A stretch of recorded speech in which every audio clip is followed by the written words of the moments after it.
The frame pill is the suggestion that a man's unalterable bone structure, mainly his clavicle width and waist size, is the defining part of looking aesthetic, and without a good ratio, your physique is worthless. It's a trend that's been bugging me recently, and today I'm going to tell you very quickly why, in my opinion, you should stay far away from this mindset, and you shouldn't feel bad about yourself for more than 5 seconds because of it. Chapter 1. Comparison is the thief of joy. This is the most important part of this video, so rather than stringing you along for 7 minutes, I'm going to explain this part now as concisely as I can. Everyone's heard the quote, "Comparison is the thief of joy." There will always be someone who has it better than you. But what people forget is that there'll always be someone who has it worse than you. Try not to compare yourself to other people, because there's just no point. Instead, you should be comparing yourself to you in the past. You can and should compare yourself to yourself. This is how you improve and rack up successes in life. For example, I can look back at my old training footage and say, wow, I look so much more developed now. In the age of social media, it's a lot more common to compare yourself to others, and this is a huge mistake because we're much more likely to focus on other people's strong points whilst avoiding their weak points, especially on social media, where of course people only post their best moments. Chapter 2. Why focus on things you can't change?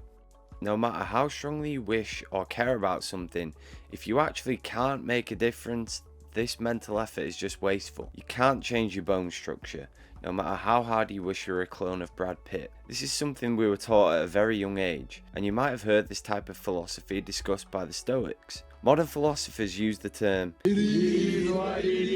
to accept things that are outside of their control, and it can be very helpful. Seriously though, a lot of philosophers have argued that a large portion of human suffering comes from trying to control things that we can't, and they've also suggested that by focusing on the things we can control, in this case that would be programming to build aesthetics, being consistent at the gym, and putting in your greatest effort, we can essentially be more at peace. Once you try and utilise this kind of thinking, you'll realise it's very true. Chapter 3. What we can control. You can change your aesthetics, and you can always look and be better than you are right now. It might not make as big of a difference as you'd like, but you can make a difference to some extent. You can make your shoulders wider or work on your lats to improve your V-taper, and it does work. You might not have the potential to get to a perfect 1.6 shoulder to waist ratio, but maybe you're at a 1.2 and you have the potential to get to a 1.4. Look at where you're at, not David Lade, and work out what you need to do to get better. If you're watching this video, you most likely want a nice V-taper, and you most likely know how to get there. But just in case you don't, here's the basics. First of all, focus on shoulders, then lats in priority.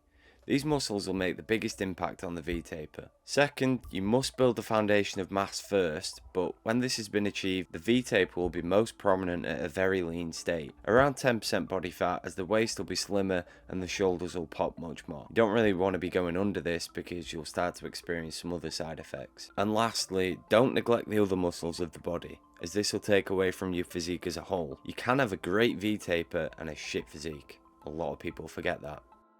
Chapter 4. The black pill is flawed anyway.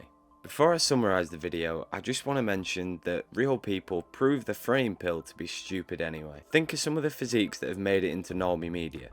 Anyone that's into bodybuilding will realise that often they don't have the best proportions, symmetry, or enough mass. The average person doesn't see that though, because the only thing that it actually takes to have a respected physique by normies is your noob gains and decent conditioning. Look at Billy from Stranger Things, Hugh Jackman in Wolverine, Ryan Gosling in La La Land. See the pattern? No crazy proportions, no tiny waists, no ultra wide shoulders. These might be movies, yeah, but in real life no one thinks that these guys don't have great physiques. So if you have narrow clavicles, chill out. So does Ryan Gosling. Conclusion. Focus on what you can make a change to, not what you can't, because that's simply your best option. This will make you feel better, and it'll also guarantee the best results. Stay away from black pill ideas like this frame pill. They're purely destructive, and once you realise the reason these ideas are so big right now is that they prey on young minds that are searching for definitive answers, you understand how harmful they are.